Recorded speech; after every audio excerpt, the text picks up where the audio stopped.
Everyone, तो आज के इस सेशन में हम शुरू करने वाले हैं रिप्रोडक्टिव हेल्थ चैप्टर। एंड ये डायग्राम सीरीज का ही वो पार्ट है जिसमें आपको पता है बच्चे की डायग्राम से बहुत ही इम्पॉर्टेंट क्वेश्चंस जो हैं आते हैं और वो आपके नीट के एग्जाम में काफ़ी ज़्यादा इंपॉर्टेंस रखते हैं। काफ़ी क्वेश्चंस आते हैं बच्चों डायग्राम बेस्ड इन, जहाँ पर आप एक्चुअली कंफ्यूज हो जाते हो and you are not able to remember that. So because of that only this series has been started by me so that you can be clear with all the diagrams of your NCERT. So in this particular session we are going to cover the whole chapter, that is reproductive health. Diagram के साथ साथ बच्चे questions तो करेंगे ही, साथ साथ हम concepts को भी समझेंगे फॉलोइंग द NCERT. तो चलिए पहला क्वेश्चन देखते हैं। बच्चों आप सबको मेरा नाम तो पता ही होगा, Varsha. Let's start the session. तो बच्चे फर्स्ट क्वेश्चन जो है, choose the correct option with the names of the contraceptives shown below. तो बेटे यहाँ पे चार ऑप्शंस गिवन हैं, IUDs, condom, implants, tubectomy, pills, IUDs. ठीक है बेटे, copper T implants, condom, copper T, B implants, C pills. अब बच्चे बेटे अगर अपन सबसे पहले यहाँ पर डायग्राम में देखें, सबसे पहले अगर हम डायग्राम में देखें बेटे, तो ये जो फर्स्ट मतलब ये जो सी वाला डायग्राम है, that is the diagram of a condom. ठीक है, अब यहाँ पर ऐसा कोई एक ही ऑप्शन है जिसमें बेटे कॉन्डम है। So what will be the answer? So this one will be the answer. पर ठीक है, अब क्या है ना, ये तो हमने एक ऑप्शन पर ही बस क्लियर होके लगाया। कई बार आप जब तक बेटे सारे ऑप्शंस नहीं क्लैरिटी से समझोगे तब तक आपको नहीं पता चलेगा एग्जैक्टली कैसे हो रही हैं या फिर इनका मतलब क्या है, what is the function of these things. तो बेटे ये जो है, ये सारे के सारे जो है कॉन्ट्रासेप्टिव्स हैं, A B and C, all of these are contraceptives. तो बच्चे ए वाला जो है this is the copper T, B वाला जो है दीज आर इम्प्लांट्स। एंड चलो बेटे आप समझते हैं कि आपकी एनसीईआरटी में एग्जैक्टली ये डायग्राम्स किस तरह से दिखाए हुए हैं। तो कॉन्डम जो है दिस इज मेल, मेल का कॉन्डम कुछ ऐसा दिखता है। Female condoms are also there which is closed on one side but open on other side. आपकी एनसीईआरटी लिखती है कि ये लेटेक्स का बना हुआ एक मटेरियल है, लेटेक्स के बने हुए मटेरियल से बना हुआ ये चीज़ होती है, दैट इज कॉन्डम। ठीक है, it is a kind of contraceptive. बेटे कॉन्ट्रासेप्टिव की अगर हम बात करें तो आपकी एनसीईआरटी जो है, जो लिखती है, एनसीईआरटी लिखती है बच्चे कि ये जो आइडियल कॉन्ट्रासेप्टिव है वो यूजर फ्रेंडली होना चाहिए, इजीली अवेलेबल होना चाहिए, इफेक्टिव होना चाहिए एंड रिवर्सिबल होना चाहिए विथ नो और लीस्ट साइड इफेक्ट्स। अब बेटे अगर हम कॉन्ट्रासेप्टिव्स की बात करें तो यहाँ पर जनरली ना कुछ टाइप्स के कॉन्ट्रासेप्टिव्स होते हैं, जैसे आप देख लो नेचुरल या ट्रेडिशनल। मतलब हम लोग जो है कॉन्ट्रासेप्शन जो है, मतलब बेसिकली ओवम और स्पर्म को मीट करने से रोकना है, दैट इज द गोल। तो उसके लिए बच्चे नेचुरल तो कुछ मेथड्स होते ही हैं, बैरियर मेथड्स भी होते हैं, फिर आईयूडीज होती हैं, that is intra uterine devices, and then oral contraceptives भी होती हैं। क्या होती हैं बच्चे? ओरल कॉन्ट्रासेप्टिव्स भी होते हैं, एंड कुछ इम्प्लांट्स होते हैं, कुछ सर्जिकल मेथड्स होते हैं। अब बेटे अगर हम बात करें यहाँ पर, तो this condoms comes under the barrier methods. ये वर्क करता है एज अ बैरियर। अब अगर अपन कॉपर टी की बात करें बेटे, दिस कॉपर टी जो कि एक क्या है, इंट्रा यूट्राइन डिवाइस है। क्या है? It is a intra uterine device. तो बेटे यहां पर जो है, देखो बेटे, क्योंकि हमें कॉन्सेप्ट भी समझना है exactly what your NCERT says about each of these contraception. तो बेटे सबसे पहले यू नीड टू अंडरस्टैंड कि नेचुरल कॉन्ट्रासेप्टिव मतलब नेचुरल मेथड जो है कॉन्ट्रासेप्शन का, वो क्या है exactly. So that is period abstinence, मतलब उस with in from 10 to 17 days, मतलब क्योंकि जिसके बीच में ओव्यूलेशन पीरियड आता है तो उस वक्त अवॉइड करना होता है कपल्स को, ठीक है, from the coitus, so that chances जो फर्टिलाइजेशन का है वो नहीं के बराबर हो। बट ये इतना सक्सेसफुल नहीं है। There is one more way of natural method, that is coitus interruptus बच्चे, जिसको हम विड्रॉल भी कहते हैं, दो कि बेसिकली अनदर मेथड है जो बेसिकली मेल पार्टनर जो है withdraws his penis from the vagina just before the ejaculation. So that is the natural method, और जिसमें बेटे क्या आया, दो चीजें आई, period abstinence and withdrawal और coitus interruptus. Now अब बेटे हम जो यहाँ पर सेकेंड, यहाँ पर जो एक डायग्राम है जिसका मतलब है जो कि कॉन्डम का दिया हुआ है, that basically comes under the कौन सा, बैरियर मेथड्स। अब अगर अपन बैरियर मेथड्स की बात करें तो बैरियर मेथड्स में यही होता है बच्चे, आपकी एनसीईआरटी कहती है यहां पर ovum and sperms are prevented to meet, ठीक है, उनको रोका जाता है मिलने से बाय दीज बैरियर मेथड्स। तो बेटा फिजिकली मीट ना हो पाए बिटवीन ओवम एंड स्पर्म, क्योंकि बेटा जब मीटिंग होगी तभी फ्यूजन होगा, तभी फर्टिलाइजेशन भी होगा, राइट। तो सो टू प्रिवेंट दैट ये जो है सच मेथड्स आर, तो ये बेटा ये मेथड्स जो है आप देख सकते हो कि मेल के लिए भी कॉन्डम अवेलेबल है एंड फीमेल के लिए भी कॉन्डम अवेलेबल है। नाउ अगर हम बात करें बेटे और भी कई चीजें आती है जैसे कि diaphragm, cervical caps and walls, ये सब भी जो है एज अ बैरियर मेथड ही काम करता है। फिर आती है बेटे आपकी another thing that is IUDs, intra uterine devices. बेटे आईयूडीज जो है ये आप खुद से नहीं लगा सकते हो, you cannot put it inside your uterus by yourself, it has to be ये बहुत ही इफेक्टिव और पॉपुलर मेथड है ऑनेस्टली, ठीक है, बट ये जो है इंसर्ट किया जा सकता है by the help of doctors only, ठीक है, और एक्सपर्ट नर्सेस, या तो डॉक्टर्स या फिर expert nurses through the vagina जो है इसको एंटर कराया जाता है बेटे।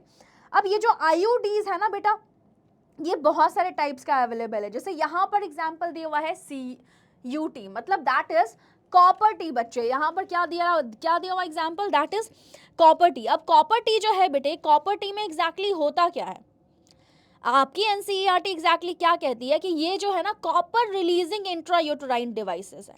क्या है बेटे, कॉपर रिलीजिंग इंट्रायूटेराइन डिवाइसेस, जिसकी वजह से अब आईयूडीज एग्जैक्टली करता क्या है बेटा, ये इंक्रीज कर देता है फैगोसाइटोसिस ऑफ स्पर्म, मतलब स्पर्म्स को किल कर देगा बेटा by doing the phagocytosis, by engulfing these sperms, okay. अब बेटा ये होता क्या है कॉपर टी में एग्जैक्टली, जो कॉपर आयंस है वो रिलीज होते हैं, जिसकी वजह से कॉपर आयंस जो है वो सप्रेस कर देते हैं स्पर्म की मोटिलिटी को, मतलब मूवमेंट को अफेक्ट करते हैं, मतलब क्या करते हैं बच्चे, मूवमेंट को अफेक्ट करते हैं एंड जो फर्टिलाइजिंग कैपेसिटी है बच्चे स्पर्म्स की ऑब्वियसली वो कम होगी, अगर मूवमेंट ही कम हो जाएगा बेटे तो फर्टिलाइजिंग कैपेसिटी भी कम हो जाएगी। तो that's how basically copper ions जो है स्पर्म को किल करते हैं। मतलब ये जैसे ना कुछ इस तरीके से यूट्रस होता है,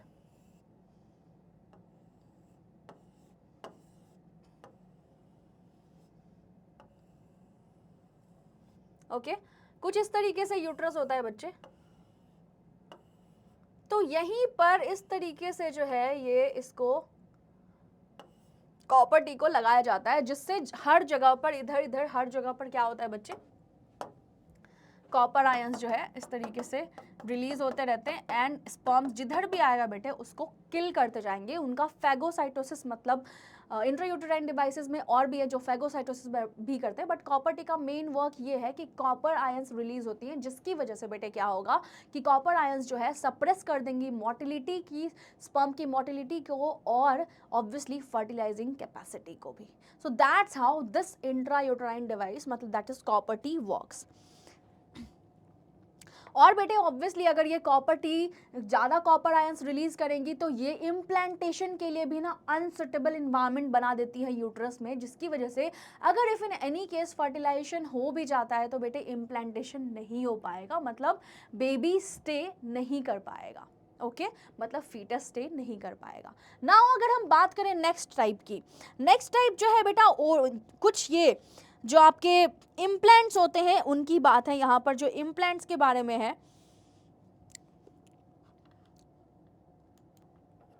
फिर बेटे नेक्स्ट जो है वो है इम्प्लांट्स, जो कि बेसिकली स्किन के अंदर लगाया जाता है एंड जिसकी वजह से एग्जैक्टली होता क्या है कि दीज इम्प्लांट्स रिलीज प्रोजेस्टिन, जो कि बेसिकली जो यूट्रस की जो लाइनिंग है, जो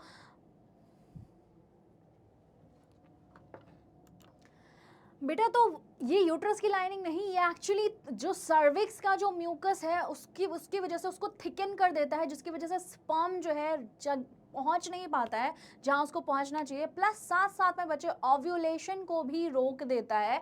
तो this is how it works by मतलब this is how it works ताकि ओवम और स्पर्म की मीटिंग ना हो पाए। फिर there is another method as well, जैसे कि पिल्स वगैरह होती हैं, ओरल कॉन्ट्रासेप्टिव्स होते हैं जैसे कि सहेली एंड बहुत सारे ऐसे होते हैं। फिर कुछ आपके इमरजेंसी पिल्स भी होती हैं लाइक अनवांटेड 72 या फिर i pill kind of thing, that is basically taken within 72 आवर्स, जो कि क्या कहा जाता है कि काफ़ी इफेक्टिव होता है to stop the pregnancy in case of any fertilisation. So I hope it was clear to all of you कि एग्जैक्टली इसमें हमने सारे कॉन्ट्रासेप्टिव्स मेथड्स जो है कवर कर लिए हैं बच्चे इन शॉर्ट.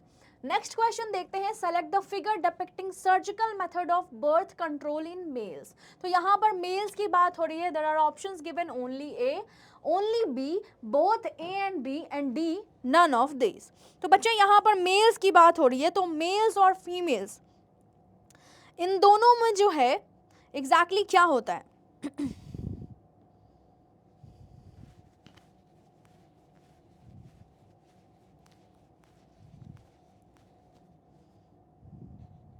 जल्दी बताइए.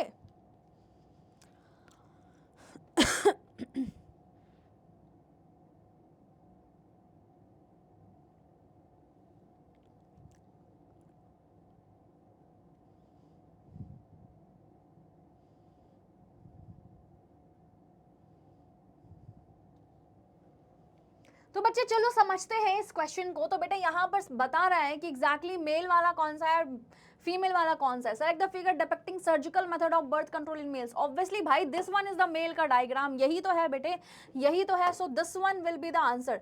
क्या हो जाएगा बच्चे, A will be the answer, क्योंकि यहीं पर तो क्या है, यहीं पर तो देख रहे हो आप कट लगाया गया है. तो what will be the answer, only A. ठीक है. तो ये जो है surgical method of birth control in males बता रहा है. अब देखो बेटा मेल और फीमेल दोनों का जो है डिफरेंट नाम है. ठीक है.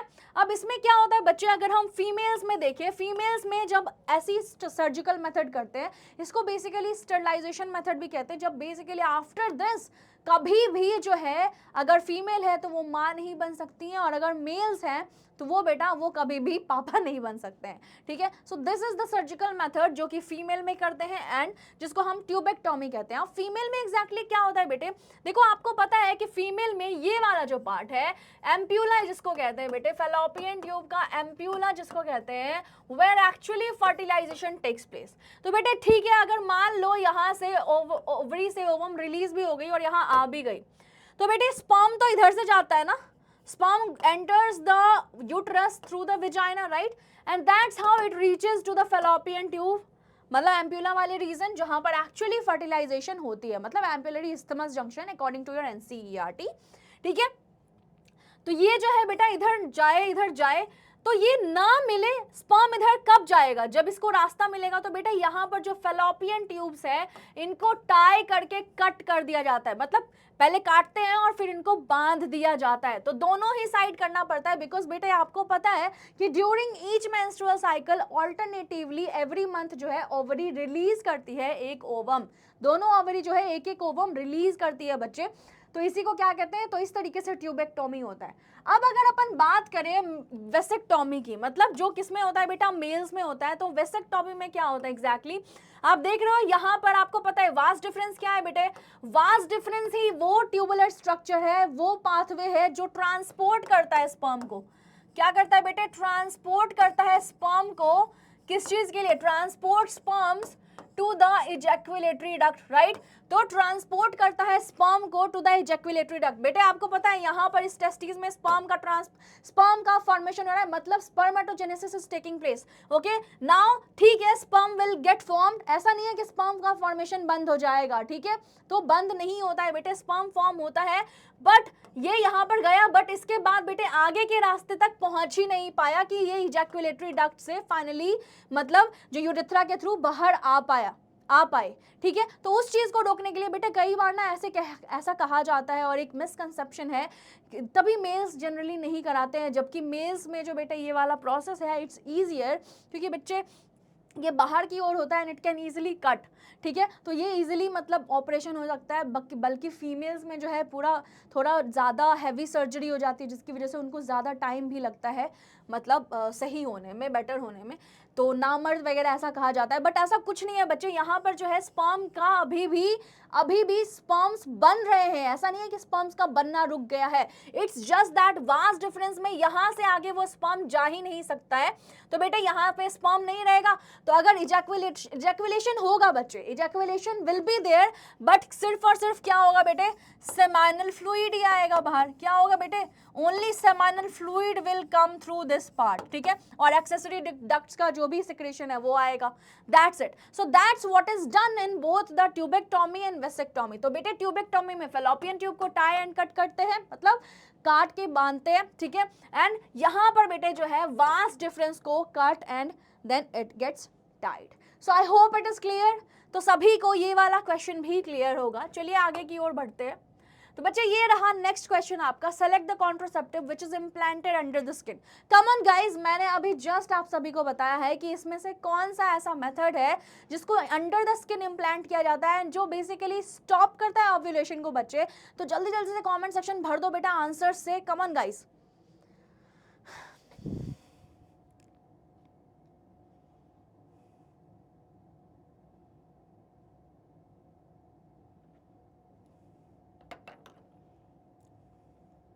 कम ऑन गाइस, आंसर करो जल्दी से।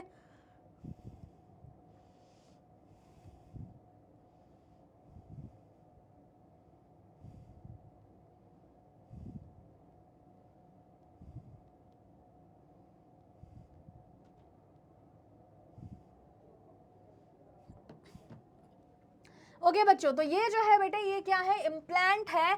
The option will B D, answer जो है वो डी है, बिकॉज बेटा बी वाला जो है वो कॉपर टी है, ये सी वाला क्या है, this is the male condom,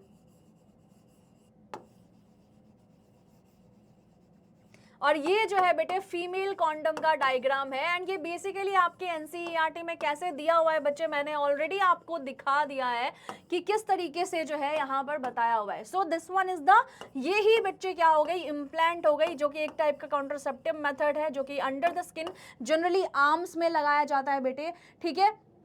और ये एग्जैक्टली क्या करता है, एक तो सर्विक्स को बेटा थोड़ा सा थिक कर देता है, जिसकी वजह से स्पर्म जो है एंट्री ही ना कर पाए, म्यूकस से ज़्यादा भर देता है, और अगर ज़्यादा म्यूकस होगा तो बेटे ट्रैप हो जाएगा स्पर्म, वहीं पर आगे की ओर नहीं बढ़ पाएगा, एज वेल एज बेटा ओव्यूलेशन भी स्टॉप कर देता है। ओके, तो बेटे आंसर क्या हो गया, मैंने बताया ना, D will be the answer. चलिए आगे की ओर बढ़ते हैं। Next question here is the process done in the given figure. तो बच्चे यहाँ पर जो है ये रहा आपके फेलोपियन ट्यूब का फिगर, फेलोपियन ट्यूब का डायग्राम है, मतलब दिस इज द डायग्राम। अरे मुझे नहीं बताना था, सॉरी बेटा, ये फीमेल रिप्रोडक्टिव सिस्टम का डायग्राम है, राइट। यू ऑल नो कि अगर ऐसा कुछ हुआ तो ये फीमेल रिप्रोडक्टिव सिस्टम का ही डायग्राम है, करेक्ट गाइस। तो बेटा यहाँ पर जो है एग्जैक्टली क्या ऑप्शंस गिवन है, राइट।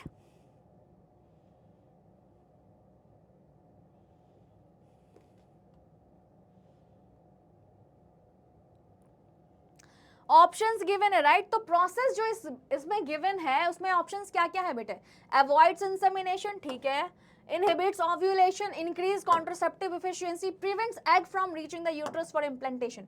बेटे क्या ये एक्चुअली इस प्रोसेस को क्या बोलते हैं बच्चे, अभी जस्ट हमने पढ़ा, it is known as tubectomy. Tubectomy में एग्जैक्टली होता क्या है बेटे, what exactly happens in tubectomy, anyone who can tell me, जल्दी बताओ बेटे। ट्यूबेक्टोमी में एग्जैक्टली होता क्या है, ट्यूबेक्टोमी में बेटे आपको पता है कि ये फेलोपियन ट्यूब्स जो है इनको कट करके और बांध दिया जाता है, राइट। एंड मैंने अभी जस्ट कहा कि हाँ भाई ऐसा नहीं है कि ओवरी जो है ओवम रिलीज नहीं करेगा, yes ovary will release ovum, insemination भी होगा अगर तो स्पर्म भी अंदर जाएंगे, but there is no problem in it, why, because the pathway has an obstacle बच्चे, क्यों, क्योंकि पाथवे के पास ऑब्स्टिकल है, ये बंद है बेटा, रास्ता ही बंद है।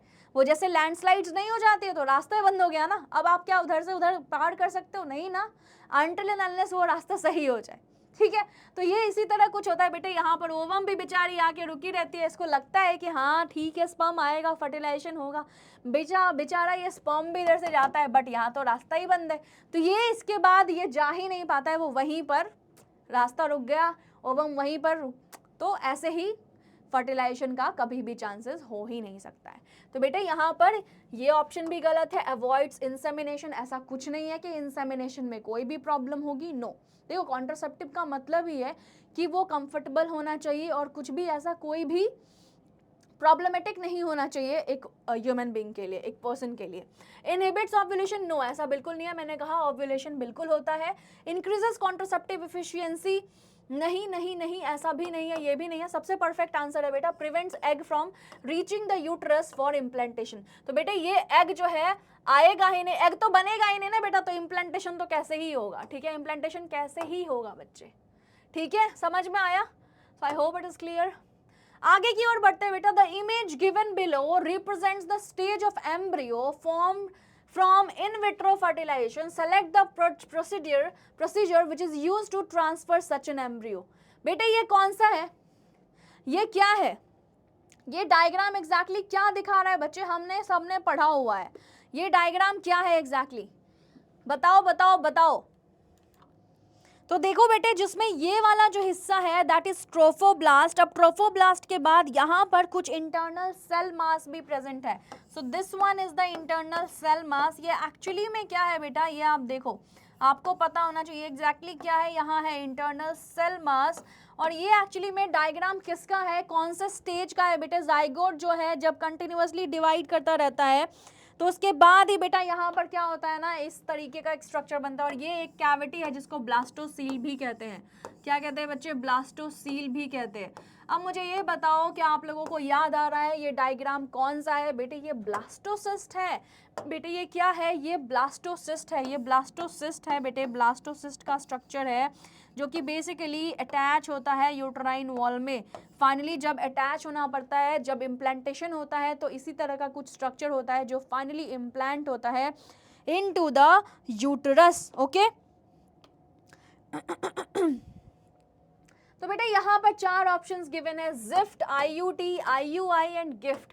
तो बेटा इनमें से ऐसा कौन सा ऑप्शन है जिसमें कह रहा है कि this image given below represents the stage of embryo formed from in vitro fertilization. Select the procedure which is used to transfer such an embryo. तो बेटा इस एम्ब्रियो को जब हम ट्रांसफर करते हैं तो एग्जैक्टली इस ट्रांसफर वाले मेथड को, इस प्रोसीजर को क्या कहते हैं? क्या कहते हैं बच्चे? आईयूटी तो नहीं होगा बेटा क्योंकि इंट्रा यूट्राइन डिवाइसेस है। आईयूटी का मतलब क्या है बच्चे? Intra uterine devices. जरा जल्दी जल्दी सोचो और मुझे कमेंट सेक्शन में बताओ what can be the answer guys, come on बताओ मुझे कि कौन सा आंसर हो जाएगा बेटे, बताइए बताइए।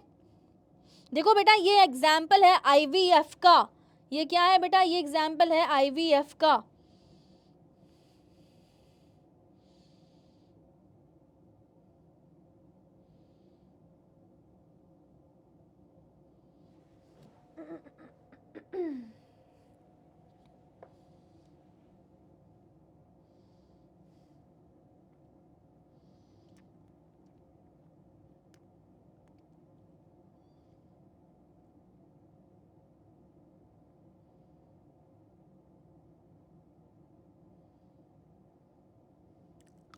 देखो बेटा इसमें जाइगोट या फिर अर्ली एम्ब्रियोज जो है, मतलब आईवीएफ यहाँ पर जो है, आईवीएफ में एग्जैक्टली होता क्या है? आपकी एनसीईआरटी भी क्या कहती है बच्चे कि आपकी जो यहाँ पर इन विट्रो फर्टिलाइजेशन में क्या है कि फर्टिलाइजेशन जो है आउटसाइड द बॉडी होती है, ठीक है, बट कंडीशन सिमिलर होती है जो कि लेबोरेटरी में मेंटेन किया जाता है। और बच्चों जिसको आपको पता है टेस्ट ट्यूब बेबीज भी कहते हैं, जो कि आजकल बहुत ही नॉर्मल हो गया है, मतलब जो कि आजकल बहुत ही नॉर्मल हो गया है बेटे, ठीक है। तो यहां पर बच्चे क्या है कि इसमें एम्ब्रियो को ट्रांसफर कराया जाता है, ठीक है। पहले कब? जब जाइगोट या जाइगोट पहले ही लेबोरेटरी में ही फॉर्म करा लिया जाता है in the test tube, ovum और स्पर्म को मिक्स कर दिया जाता है। ये बेटे तब होता है जब जनरली या तो मेल या फीमेल जो है वो, या तो मेल जो है वो परफेक्टली उतना ज़्यादा स्पर्म्स है नहीं कि जो मोटाइल है, जो ओवम तक रीच कर पाए, उतनी कैपेसिटी नहीं है, ठीक है, तो उसमें सेलेक्ट करके स्पर्म फिर किया जाता है। या फिर फीमेल जो है बच्चे, फीमेल कई बार पॉसिबल मतलब जब नहीं हो पाता है, उनका ओवम का रिलीज में कुछ इशू है या फिर कुछ ऐसा है, तब eight that time this method जो है इसको अपनाया जाता है, ठीक है। अब बेटे यहाँ पर जो है तो यहाँ पर जो है बेटे 4 ऑप्शंस गिवन है, जिफ्ट, IUT इंट्रायूटेराइन डिवाइसेस आपको पता है, और गिफ्ट। तो बच्चे जिफ्ट के बारे में हम थोड़ा समझ लें। जिफ्ट क्या होता है बेटे? Zygote intrafallopian transfer. इसको क्या बोलते हैं बेटा?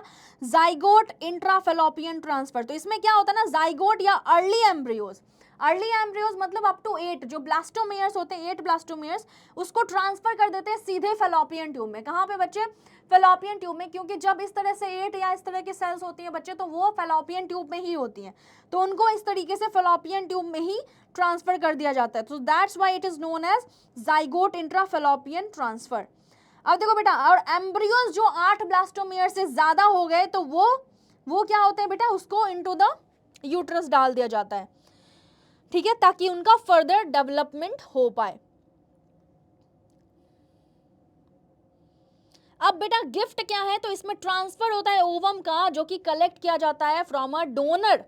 बेटा डोनर, अब डोनर किसी ने दिया ना तो गिफ्ट ही हो गया ना, अगर किसी ने दिया तो क्या हो गया? गिफ्ट हो गया ना। तो ओवम जो है किसी डोनर का ले करके बेटा, ओवम जो है किसी डोनर का ले करके क्या किया जाता है?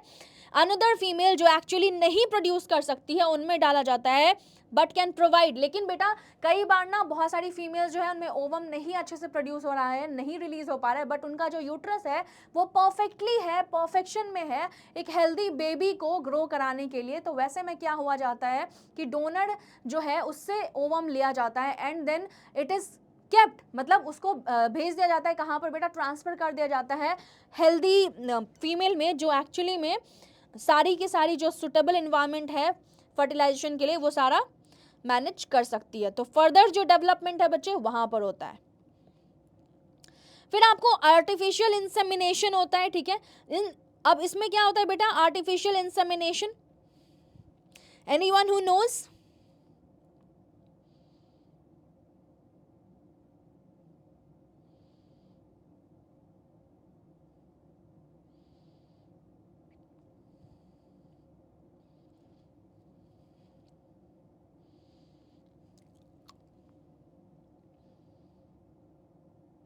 तो बेटा यहाँ पर जो IUI ये जो है इंट्रा यूट्राइन इंसेमिनेशन, तो कई बार बेटे वेजाइना में भी इंसेमिनेशन किया जाता है, आर्टिफिशियली इंजेक्ट कराया जाता है सीमेन, और कई बार बेटे कहाँ इंजेक्ट किया जाता है? इंट्रा यूट्राइन, मतलब इंसेमिनेशन जो है वो इंजेक्शन के थ्रू यूट्रस में भी करा दिया जाता है, ठीक है। तो अब चलिए देखिए कि इसका आंसर एग्जैक्टली क्या होगा। What will be the answer बच्चे? What will be the answer?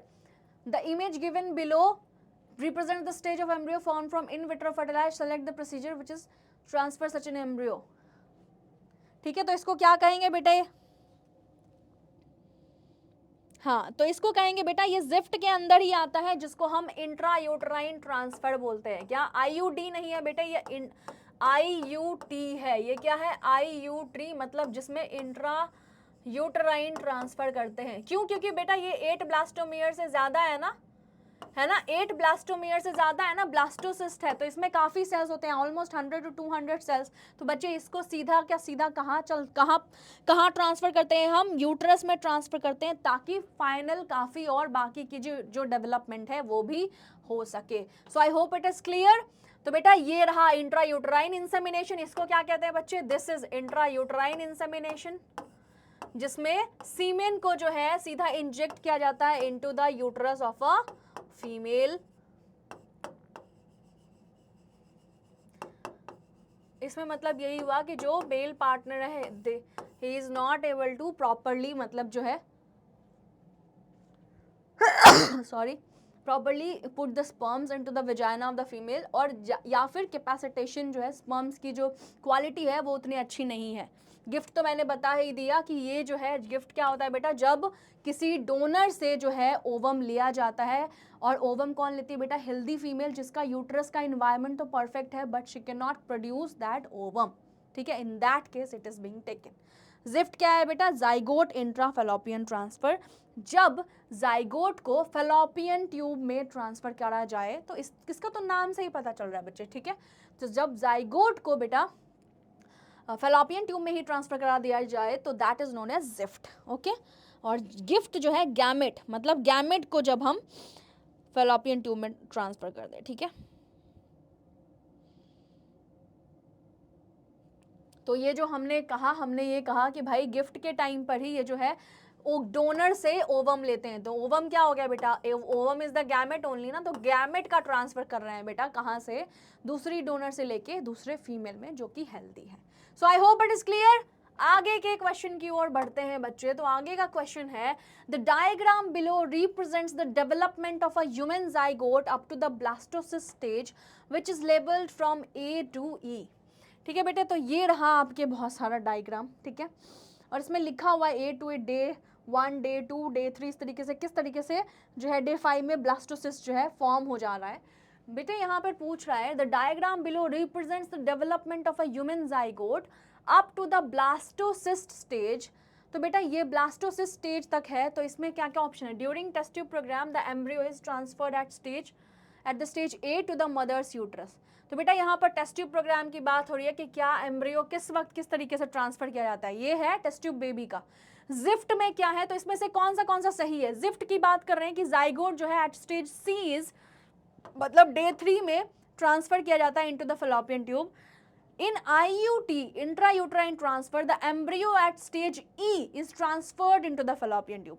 तो बेटे यहाँ पर ब्लास्टोसिस्ट की बात हो रही है कि IUT में जो है, तो बेटे अगर हम बात करें तो बच्चे यहाँ पर ड्यूरिंग टेस्ट ट्यूब बेबी, बच्चे देखो आपके टेस्ट ट्यूब बेबी में एग्जैक्टली क्या कहता है, टेस्ट ट्यूब बेबी में बेटे क्या कहता है एग्जैक्टली कि आपका जो है ना, यहाँ पर आपकी NCERT कहती है IVF, जो कि इन विट्रो फर्टिलाइजेशन भी कहते हैं, जो आजकल बहुत फैशन में है, ठीक है, जहाँ पर फर्टिलाइजेशन तो होती है बेटे outside the body in almost, ठीक है। अब ये मेथड जो है पॉपुलरली टेस्ट ट्यूब बेबी के नाम से भी फेमस है, ठीक है, जिसमें क्या होता है बेटा, ओवा फ्रॉम द वाइफ और डोनर लिया जाता है, स्पर्म्स भी लिया जाता है और उसको एक परफेक्ट कंडीशन में लेबोरेटरी में और जाइगोट का फॉर्मेशन कराया जाता है, ठीक है, और जो कि अप टू 8 ब्लास्टोमियर्स होते हैं। और इसको कहाँ ट्रांसफर करते हैं बेटे, into the fallopian tube.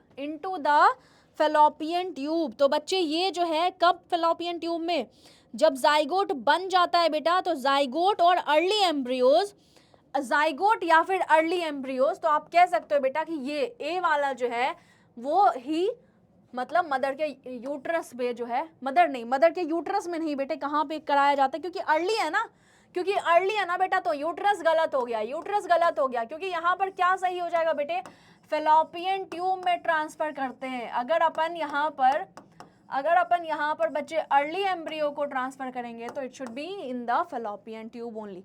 So first option क्या हो गया बच्चे, गलत हो गया।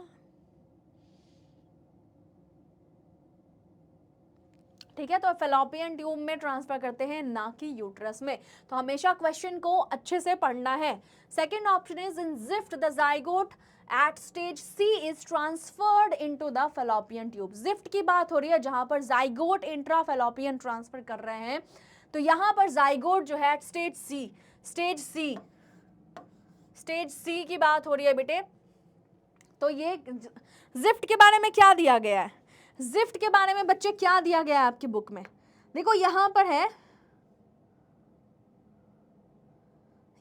द जाइगोट और early embryos up to 8 blastomeres could fallopian tube, इसको जिफ्ट भी कहते हैं, embryos with more than 8 blastomeres into the uterus. तो बेटा ये जो है जब फैलोपियन ट्यूब में इस तरह के से 8 ब्लास्टोमियर्स वाले फेज में भी करते हैं, तो इसको हम कह सकते हैं कि हाँ ये वाला जो ऑप्शन है बेटे, ये क्या है, ये वाला जो ऑप्शन है इन जिफ्ट वाला, ये क्या है, ये करेक्ट है या मुझे जल्दी से बताओ यार, कमेंट सेक्शन में बताओ, सी वाला करेक्ट है या बी वाला करेक्ट है। IUT की बात हो रही है, इंट्रायूटराइन ट्रांसफर में ये बात कह रहे हैं कि जब अगर एम्ब्रियो मोर देन 8 ब्लास्टोमियर्स है तो उसको हम यूट्रस में ट्रांसफर करते हैं। तो बच्चे ये वाला स्टेटमेंट गलत हो गया, क्योंकि यहाँ पर फैलोपियन ट्यूब लिखा है, ठीक है, क्योंकि 8 ब्लास्टोमियर से ज्यादा हो गया तो बेटे हम यूट्रस में ट्रांसफर करेंगे, ना कि फैलोपियन ट्यूब में। बेटे तो करेक्ट ऑप्शन क्या हो गया, correct option will be in GIFT the zygote at stage C, मतलब जो ब्लास्टोमियर इनिशियल एम्ब्रियो है या ब्लास्टोमियर 8 सेल वाला स्टेज है, उसको फैलोपियन ट्यूब में ही ट्रांसफर करते हैं। बेटा तुम सिंपल समझो, जब ब्लास्टोमियर जब ब्लास्टोसिस्ट बन जाएगा बेटे तो वो इम्प्लांटेशन के लिए रेडी है। तो अगर इम्प्लांटेशन के लिए रेडी है बच्चे तो वो ऑब्वियसली यूट्रस में होना चाहिए। तो बेटा IUT इंट्रा यूट्राइन ट्रांसफर बच्चे अगर यूट्रस में हमको करना है तो ऑब्वियसली ब्लास्टोसिस्ट स्टेज मतलब उससे ज़्यादा 8 वगैरह से अर्ली एम्ब्रियो से आगे अगर बात बढ़ गई है then we have to transfer the embryo into the uterus itself. Okay guys, कि क्या आप सभी को क्लियर है यहाँ तक बच्चे? जल्दी बताओ, क्या आप सभी को क्लियर है यहाँ तक? मुझे लग रहा है ज़रूर से ज़रूर क्लियर होगा बेटे, ज़रूर क्लियर होगा।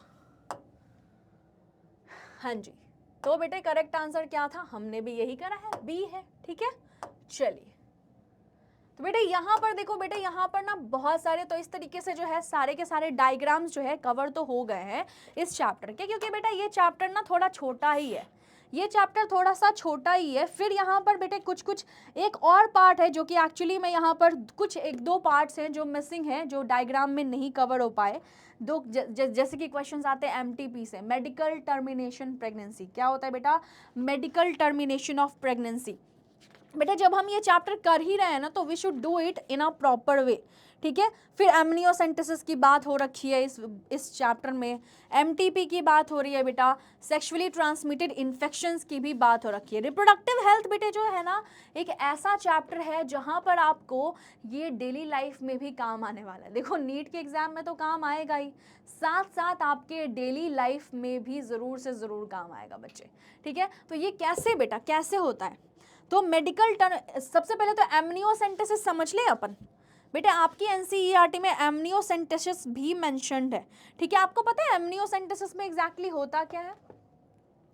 एमनियोसेंटेसिस में एग्जैक्टली होता क्या है बच्चे, समझे थोड़ा सा। देखो होता क्या है, जब बेबी जो है एक एम्ब्रियो जब बन रहा होता है बेटा, मान लो ये एम्ब्रियो है, तो यहाँ पर ना एक फ्लूइड होती है, और ये फ्लूइड जो है this fluid will be known as, ये फ्लूइड क्या होती है बेटा? इसको कहते हैं हम amniotic fluid. What is it called as? It is called as amniotic fluid.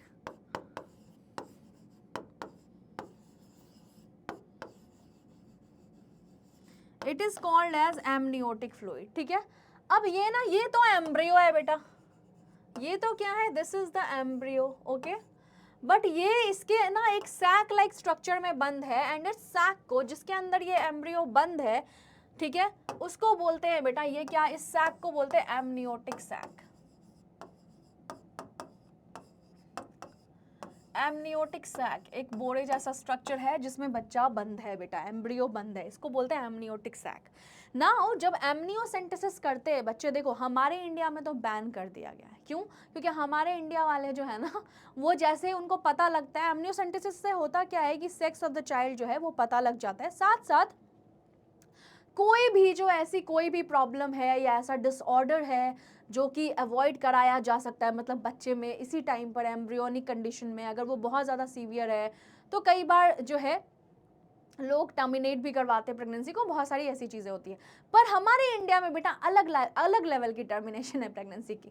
अगर देखते हैं कि लड़की है तो टर्मिनेट करा देते हैं, बोलते हैं अबॉर्ट करा लो। इसलिए हमारे इंडिया में ना बच्चे इस एमनियोसेंटेसिस को बैन करा दिया गया है। एग्जैक्टली होता क्या है, एमनियोसेंटेसिस के दौरान एक इंजेक्शन होता है बेटा जो कि लगाया जाता है इधर मदर के वुम्ब में, और जिसकी वजह से निकल जाता है बेटा यहाँ से ये एमनियोटिक फ्लूइड। ठीक है, अब इस एमनियोटिक फ्लूइड से जब इसको हम देखते हैं, अच्छे से पता करते हैं, तो उसमें पता चल जाता है कि जो बेबी है वो फीमेल है या फिर मेल चाइल्ड है। ठीक है, तो अब जैसे इसीलिए हमारे इंडिया में तो इसको क्या कराया गया है, बैन कराया गया है। तो बच्चे यहाँ पर जो है एमनियोसेंटेसिस एक्चुअली में क्या होता था, देखो मैं बता रही हूँ, यहाँ पर आपकी NCERT क्या लिखती है, सेक्स डिटर्मिनेशन। तो यहाँ पर बेटा statutory ban on amniocentesis for sex determination to legally check increasing menace of female foeticides, क्योंकि बेटा हमारे कंट्री में बहुत ज़्यादा फीमेल फिटिसाइड्स होने लग गई थी। ठीक है,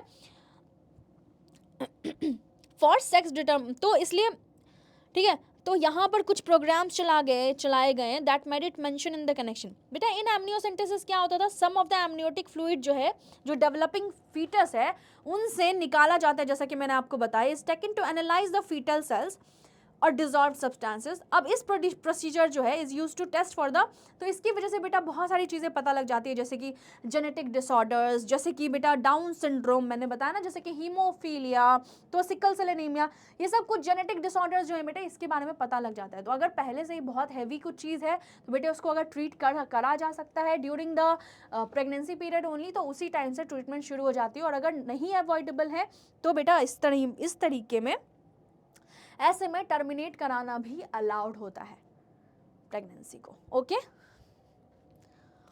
so this was about amniocentesis. अब बच्चे हमारे जो है हमारी कंट्रीज में और हमारे इस एनसीईआरटी में और भी चीज़ें दी हुई हैं, जैसे कि MTP medical termination of pregnancy. क्या है बेटे? Medical termination of pregnancy. अब एमटीपी क्या है बेटा?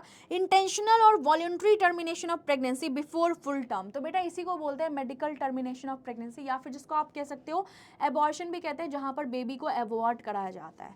बट बेटे एबॉर्शन भी ना अलाउड नहीं है, एमटीपी ऐसा नहीं है कि आप कभी भी कैसे भी करा सकते हो। जैसे कि अभी मैंने कहा है कि अगर फीमेल फिटिसाइड ज़्यादा हो रही है तो इसलिए ये भी बहुत ज़्यादा अलाउड नहीं है। बट हाँ, इन सम केसेज, कुछ स्पेसिफिक केसेज हैं जब जिस टाइम पर आप करा सकते हो इसको टर्मिनेट। ठीक है, तो जब इंटेंशनली बेटा वॉलंटरी टर्मिनेट कराया जाता है तो उसी को बोलते हैं मेडिकल टर्मिनेशन ऑफ प्रेगनेंसी। अब कई बार बेटा हमारी कंट्री में तो ये भी हो रहा है कि भाई फोर्सफुली अगर बेटी होने वाली है तो मदर की प्रेगनेंसी को टर्मिनेट कराया जाता है। तो इसलिए ये सब जो है काफ़ी एक लीगल प्रोसेस है, ऐसे ही नहीं कराया जा सकता है। ओके, तो nearly 45 to 50 million MTPs are performed in a year all over the world, which accounts to 1/5 of the total number of conceived pregnancies in a year. तो बेटा 1/5 of the baby जो है वो टर्मिनेट कराए जाते हैं। Whether to accept or legalize MTP or not is being debated upon in many countries due to emotional, ethical, religious and social issues involved in it. But government of India जो है उन्होंने legalize किया है MTP को in 1971। यहाँ पर legal है, but उसमें ना कुछ कंडीशन है विथ सम स्ट्रिक्ट कंडीशंस। कुछ स्ट्रिक्ट कंडीशन है, लीगल है ठीक है भाई, तुम कर सकते हो टर्मिनेट। बट क्योंकि बेटा हमारे इंडिया का पॉपुलेशन तो वैसे भी आप देख ही रहे हो कितना ज़्यादा है, सबसे बिल्कुल आगे बढ़ चुका है। ठीक है, ताकि इसकी मिसयूज ना कर सके हम। ठीक है, such restrictions are all the more important to check indiscriminate and illegal female foeticides which are reported to be high in India. तो बेटा क्या है ना कि इस यहाँ पर जो है फीमेल फिटिसाइड और इन सब के टाइम पर नहीं कराना है, मतलब वो सब को ध्यान में रखते हुए कुछ स्ट्रिक्ट कंडीशंस बनाई हुई हैं। तो ज़रा देखते हैं। देखो बेटा, अगर एमटीपी क्यों, मतलब मेडिकल टर्मिनेशन ऑफ प्रेगनेंसी लोग क्यों कराते हैं? Why abortion? Obviously to get rid of the unwanted pregnancy. ठीक है, either due to casual unprotected intercourse, अगर बेटा इसीलिए कहते हैं सेक्सुअल इंटरकोर्स जो है it should not be unprotected, और failure of contraceptive used during coitus, और कई बार बेटा रेप केसेस भी होते हैं जिस वजह से वहाँ पर जिस टाइम पर बिल्कुल भी मतलब उस टाइम पर अब कोई भी है वो obviously that is an unwanted pregnancy, तो at that time obviously no one would want to keep that baby. ठीक है, तो MTPs are also essential in certain cases where contribution of the pregnancy could be harmful. तो बेटा कई बार ना ऐसी pregnancy होती है जो कि मदर के लिए भी फैटल है और जो बेबी है वो भी नहीं रह पाएगा शायद, तो वैसे केसेस में भी अलाउड है MTP। ओके, MTP जो है रिलेटिवली सेफ माना जाता है ड्यूरिंग द फर्स्ट ट्राइमेस्टर। ठीक है, मतलब up to 12 weeks of pregnancy, मतलब बेटे 3 मंथ्स तक जो है आप करा सकते हो।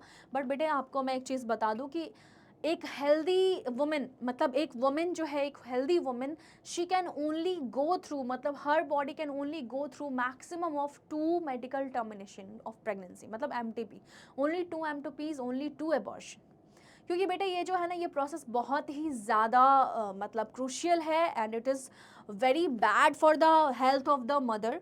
ठीक है, तो it is not good at all. Second trimester abortions are much more riskier. बेटे जितना आगे जाके एबॉर्शन कराओगे उतना ज़्यादा रिस्की हो जाता है। द रीज़न इज़, बेटा आप ये सोचो ना, मैंने कहा था जब भी इम्प्लांटेशन होता है बेटा, मान लो ये फंडस पार्ट मैंने जो ड्रॉ किया था यहाँ पर, this one is the fundus part, यहाँ पर बच्चे अटैच्ड है और बिल्कुल इस तरीके से अटैच होता है बेबी, मतलब इतना परफेक्टली अटैच होता है बेटे एम्ब्रियो।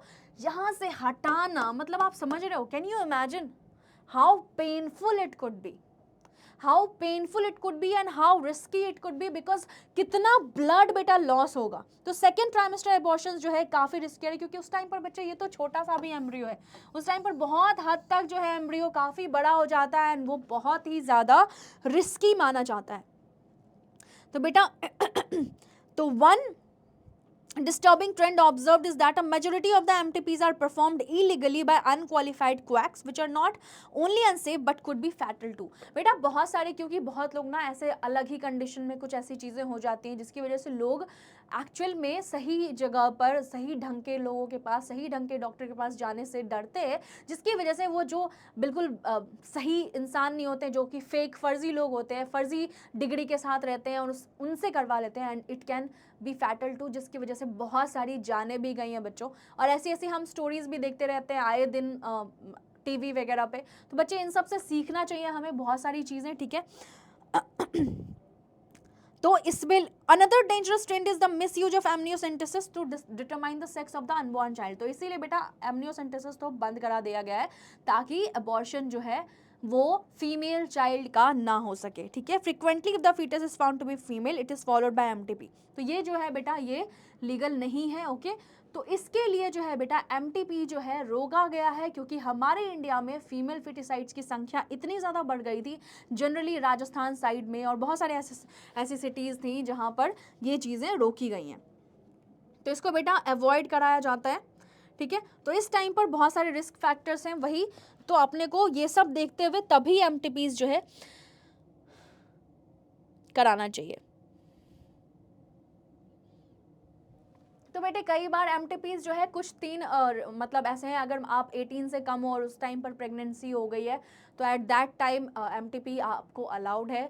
अगर आप आई मीन रेप वाला केसेस है या कुछ भी ऐसा है उस टाइम पर कुछ प्रेगनेंसी हुई है तो तब भी एमटीपी करा सकते हो। तो ये कुछ कंडीशन है जिस टाइम पर एमटीपीज जो है वो अलाउड है इन इंडिया। और वो कब अलाउ हुआ था बेटा? In 1971, that you have to remember.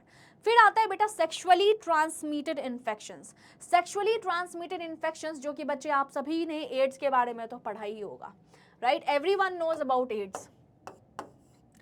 Ads के बारे में तो बच्चे पता ही है, acquired immuno deficiency syndrome. It's not just this disease, there are other diseases also which transmits sexually बेटे, ठीक है। तो जैसे बहुत सारी STIs है, जैसे HIV, मतलब ये जो एड्स है बच्चे, it is caused by HIV, human immuno deficiency virus, and you can know कि इसका कोई इलाज नहीं है बेटे। एक बार अगर हो गया और अगर किसी मदर को हो गया और उसको बेबी है जो कि उनका मतलब अभी भी ब्रेस्ट फीडिंग होती है तो वो बेबी को भी हो जाएगा। So that is it is very bad. और भी बेटे डिजीजेज है जैसे कि गोनोरिया है, साइफिलिस है, जेनाइटल हर्पिस है, ठीक है, क्लैमिडायासिस, जेनाइटल वॉट्स एंड ट्राइकोमोनियासिस, ठीक है, हेपेटाइटिस बी। तो ये सब जो है बेटा, ये सब जो है बच्चे सेक्सुअली ट्रांसमिटेड इन्फेक्शंस हैं। तो लेकिन इन सबसे ऊपर जो है, सबसे ऊपर सबसे खतरनाक जो है बेटे AIDS, एड्स या HIV जिसको आप कह सकते हो। देखो बेटा, some of these infections like hepatitis B and HIV can also be transmitted by sharing of. तो बेटा ये सब जो है ऐसा नहीं है कि सेक्स के ही थ्रू होता है या फिर सेक्सुअली ट्रांसमिटेड डिजीजेज ही है, but it is only happening due to बेटा कैसे, ड्यू टू जो है सर्जिकल इंस्ट्रूमेंट्स अगर सही से नहीं हुए, मतलब इन्फेक्टेड है, या फिर इंजेक्शंस जो यूज़ कर रहे हैं वो इन्फेक्टेड है, तो उसकी वजह से ही होता है। तो it's not just always due to sexual intercourse, but it can be due to other things as well, जैसे कि इंजेक्शन नीडल्स है, सर्जिकल इंस्ट्रूमेंट्स हैं। तो इसीलिए बेटा अगर ब्लड ट्रांसफ्यूजन हो गया मतलब ऐसे लोगों से जो ऑलरेडी इन्फेक्टेड है, जिनको ऑलरेडी एड्स है, तो बेटा अगर वो ट्रांसफ्यूज हो गया किसी और की बॉडी में तो उनकी बॉडी में भी एड्स हो जाएगा, उनको भी एड्स हो जाएगा। तो बहुत सारे रीज़न है। और मदर टू अगर बेबी जो है फीड कराता है, अभी भी मिल्क पे फीड कर रहा है, तो मदर टू बेबी भी। So these are the condition जहाँ पर ये हो सकता है। तो ऐसे में बेटा क्या क्या प्रिकॉशंस फॉलो करने चाहिए? Avoid sex with unknown partners और multiple partners, because you don't know actually में कौन किस चीज़ से, कौन सी चीज़ से इन्फेक्टेड है। So do not go with today's trend बच्चों, क्योंकि आजकल का टाइम बहुत ही ख़राब चल रहा है। मतलब people are so easily and so comfortable with multiple partners, so don't do that because it's just not affect your health, it's affect your mental health as well. So मैं तो यही कहूँगी कि just avoid these things. Always try to use condoms during coitus so that you can be saved from STIs. अगर है भी ऐसा कुछ तो in case of doubt one should go to a qualified doctor. बेटे डरने से या ऐसे घबराने से या ऐसे सोचने से नहीं होगा, छुपाने से नहीं होगा. अगर कुछ भी ऐसा लग रहा है तो you should always go to a qualified doctor ताकि वो आपको एक्चुअली में बाय ऑल द टेस्ट वगैरह आपको बता पाएँ और कंप्लीट डायग्नोसिस दे पाए. एंड अगर इन्फेक्शन है तो अगर बेटे इनिशियल स्टेज में पता लगता है तो हम कुछ हद तक डॉक्टर्स ट्राई भी कर सकते हैं. बट अगर बेटे कुछ ज़्यादा दिन के बाद पता चला तो बहुत देर हो जाती है. वैसे भी एड्स ऐसी बीमारी है ना बच्चे जो कि 12-13 साल के बाद पता चलता है कि हाँ भाई, क्योंकि इनके सिम्टम्स ही नहीं दिखते हैं, इसके सिम्टम्स ही नहीं दिखते हैं बच्चे. ठीक है, तो ये थी बच्चे आपके रिप्रोडक्टिव हेल्थ, पूरा कंप्लीट रिप्रोडक्टिव हेल्थ. तो इस चैप्टर में बच्चे यही था और हमने काफ़ी हद तक मोस्टली इस चैप्टर को कंप्लीट कर लिया है. रिप्रोडक्टिव हेल्थ चैप्टर जो है ये बेटे बस यही है कि कैसे कॉन्ट्रासेप्टिव्स यूज़ करना है, जो डेली लाइफ का पार्ट्स है बच्चे, जो कि आप सभी को पता होना चाहिए जनरली. कैसे कॉन्ट्रासेप्टिव्स यूज़ करते हैं, किस तरीके से, कौन कौन से टाइप के कॉन्ट्रासेप्टिव्स होते हैं, कौन कौन से टाइप के मैथड्स हैं जो प्रिवेंट करते हैं ओवम और स्पर्म को मीट करने से. तो ये सब चीज़ें हैं. फिर हमने MTPs पढ़ा, मेडिकल टर्मिनेशन ऑफ प्रेगनेंसी कैसे क्या चीज़ें होती हैं, और बेटा STIs क्या होती है. सो बस दैट्स इट. तो बेटे अब आप क्या कर सकते हो, you can just read your NCERT line by line as well as हमने ऑलरेडी डायग्राम्स डिस्कस कर लिया है बेटे, जो कि आपको पता होने चाहिए. चलिए फिर मिलते हैं नेक्स्ट सेशन में. तब तक के लिए all the best to all my future doctors. Thank you everyone for the amazing session and let's get connected in the other session. Thank you everyone and all the best to all my future doctors.